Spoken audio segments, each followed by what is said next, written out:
Hamas के खूंखार लड़ाकों से जुड़ा एक ऑडियो टेप सामने आया है जिसमें वो इस बात को कबूल कर रहे हैं कि कैसे उन्होंने बेरहमी से बंधकों को मारा, कैसे कत्ल करने के बाद नाच गाना किया, कैसे लाशों के साथ सेल्फी खिंचवाई। लेकिन जानते हैं 7 अक्टूबर को इजराइल पर हमास ने जो हमला किया उसकी प्लानिंग बीते 2 सालों से की जा रही थी, वो भी अंडरग्राउंड नेटवर्क के जरिए। आखिर क्या था हमास का खूनी होमवर्क? देखिए पाताल लोक से साजिश की पुख्ता रिपोर्ट।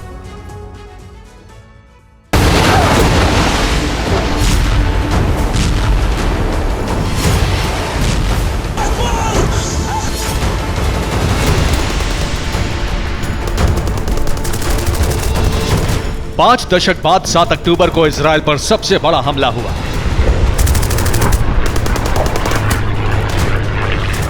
इजराइल के सुरक्षा कवच डिफेंस सिस्टम को तोड़कर हमास के लड़ाके इजराइल में घुसे और बड़ी ही बेरहमी से लोगों को मौत के घाट उतारा।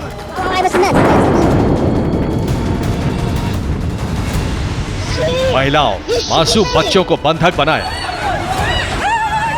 और इसका सबूत हमास की तरफ से सामने आया ये ऑडियो मैसेज।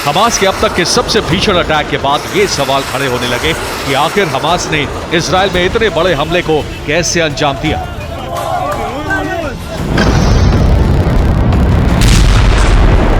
कैसे हमास ने इजराइल की चक्रव्यूह को तोड़ा, कैसे हमास की बारूदी साजिश से मौसाद अनजान रहा।